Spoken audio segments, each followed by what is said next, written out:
నాతో ఫోన్లోనే 10 నిమిషాలు 15 నిమిషాలు మాట్లాడి ఒప్పించిన వ్యక్తి 5 నిమిషాలు సరే మిత్రులారా, మిత్రులు బాలబోయిన సుదర్శన్ మంచి ఫౌండేషన్ ఇచ్చారు. టాపిక్ ఒక చర్చని అసలు చెప్పారు, కానీ ఈయన నా వెనకాల ఉన్న అతను టైం తగ్గించాడు. హిస్టారికల్ కాంటెక్స్ట్ ముఖ్యమా, మనిషి యొక్క పాత్ర ముఖ్యమా, వ్యక్తి యొక్క పాత్ర ముఖ్యమైన చర్చ చాలా కాలం ఉన్నది. నిజానికి మార్క్సిస్టుని చాలామంది అపార్థం చేసుకున్నారు. ఏది ప్రైమరీ ఏది సెకండరీ అంటే హిస్టారికల్ కాన్సెప్ట్ ప్రైమరీ అండ్ వ్యక్తి యొక్క పాత్ర సెకండరీ అనే మాట మార్క్సిస్టుల అవగాహన. దీన్ని తీసుకొని దాన్ని వదలటం కానీ, దాన్ని తీసుకుని దీన్ని వదిలేయటం కానీ కమ్యూనిస్టులు ఎప్పుడూ చేయరు. డైలెక్టికల్ అంటేనే రెండింటి మధ్యన పరస్పర పోటీ అనే అర్థం.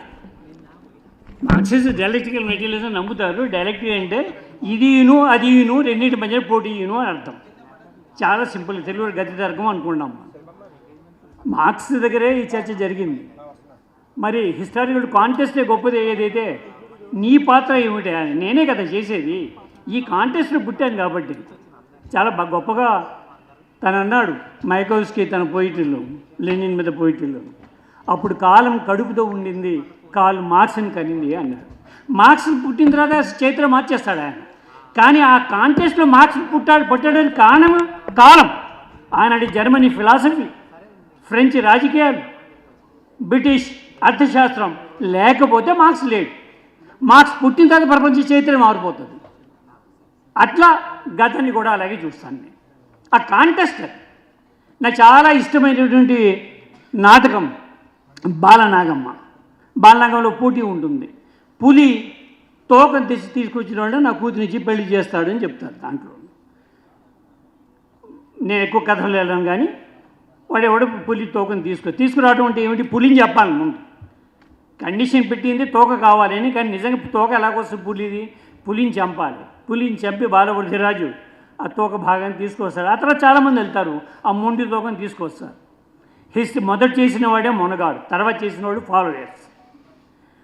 అలా చైత్ర ప్రతి సందర్భంలో కూడా ఒక పరీక్ష పెడతాడు. ఆ సందర్భం ఒకటి 70వ దశకంలో వచ్చింది. చాలా పెద్ద సవాల్ మనందరి ముందు కూడా. నేను కానీ సుదర్శన్ కానీ ఈ వేదిక ముందు నాయకుడు జీలుగారి శ్రీనివాస్ కానీ అద్భుతమైన ఉపన్యాసం ఇవ్వగలం, కానీ గ్రామంలోకి వెళ్ళి చేలల్లో ఉన్నటువంటి వాడిని విప్లవం కోసం సన్నద్ధం చేయడం అంత సులభమైన విషయం కాదు. మన యూనివర్సిటీలో చాలా గొప్పగా మాట్లాడతాం. మనం చాలా గొప్ప అదనం విలువ గురించి, సర్ప్లస్ దీని గురించి, పాపులేషన్ గ్రోత్ గురించి చాలా గొప్ప గొప్ప ఉపన్యాసాలు ఇవ్వగలం, కానీ చేలలో పని చేస్తున్న వాడిని విప్లవం వైపు తీసుకురావడం ఈజీ కాదు, పెద్ద టాస్క్. శ్రీకాకుళం ఉద్యమం తర్వాత అలాంటి టాస్క్ ఆదిలాబాద్ కరీంనగర్ జిల్లాలో వచ్చింది. ఒక సాంస్కృతిక ఛాలెంజ్. అప్పుడు చైత్ర మళ్ళీ ఇప్పుడు చెప్తాను, చైత్ర విసిరింది ఒక సాంస్కృతిక ఛాలెంజ్. రాజకీయ సిద్ధాంతం చెప్పడానికి మనిషి ఉన్నాడు, ఆయన పేరు మీకు తెలుసు, కొండపల్లి సీతారామరావు.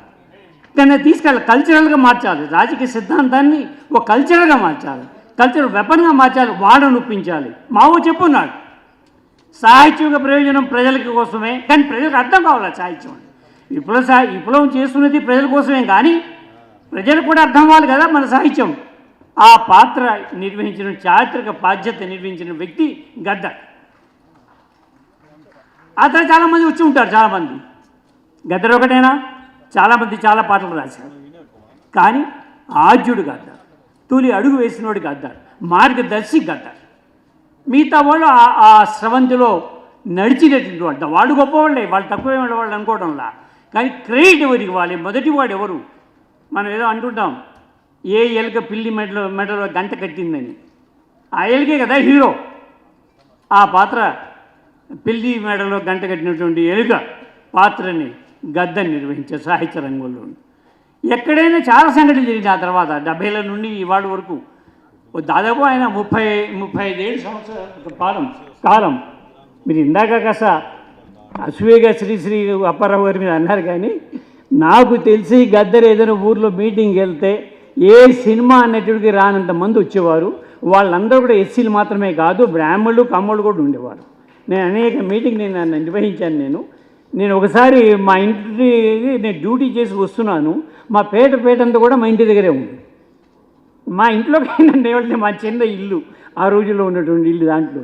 ఏమిటంటే గద్దర్ వచ్చి భోజనం చేస్తున్నాడు మా ఇంట్లో, వచ్చేసాడు. అంత చొరవగా వచ్చేసేది, చొరవ ఉండేది నాకు తనకి మధ్యన. భోజనం చేస్తున్నాడు, గద్దర్ వచ్చాడని చెప్పి ఆ పేటతో వచ్చేసింది. కానీ ఆ ప్రాంతానికి సినిమా నటులు కూడా చాలామంది వచ్చారు, వాళ్ళకి ఎప్పుడు అంత క్రేజ్ లేదు, గద్దర్కి మాత్రమే ఉన్నది.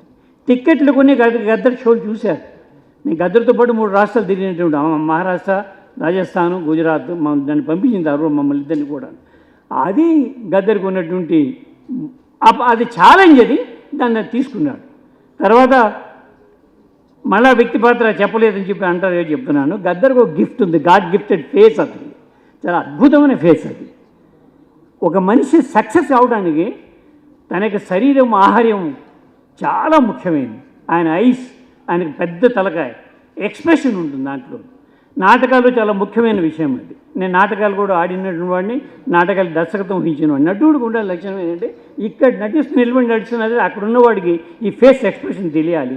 తనకు ఫేస్కి అడ్వాంటేజ్ ఉంది, ఆ ఐస్కి, ఆ ముఖానికి, దానికి ఎక్స్ప్రెషన్ ఉన్నది.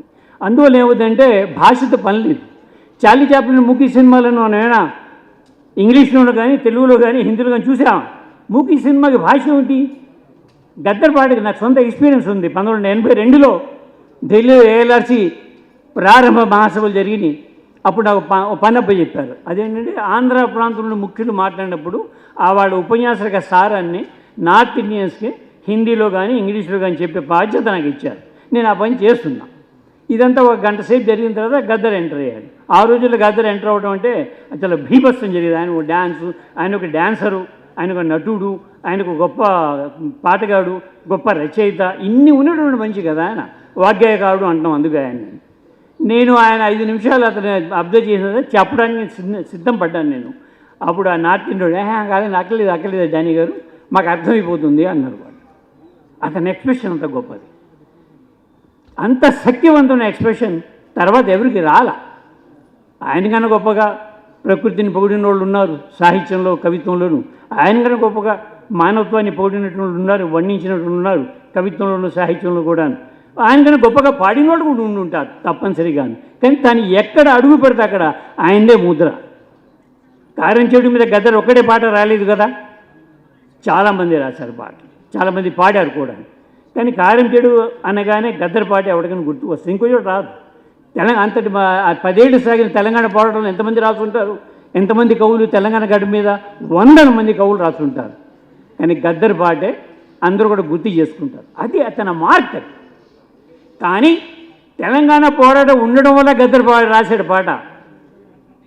సుదర్శన్ గారు మీకోసమే చెప్తున్నా, తెలంగాణ పోరాటం అనేది ఉండడం వల్ల గద్దర్ పాట రాశాడు. గద్దర్ పాట రాయటం వల్ల అది ఆ ఉద్యమానికి ఊపు వచ్చింది. అది historical contest and subject to effort, objective conditions and subject to effort, ఈ రెండులో దేన్ని కూడా ఏ మార్క్స్ని తక్కువ చేయడు. కానీ ఏది ప్రైమరీ అంటే హిస్టారికల్ కాంటెస్ట్. నక్సల్బరీ ఉద్యమం లేకుండా నేను లేను, గద్దర్ లేడు. అది ఒక విషయం మనం గమనించాలి. Thank you very much.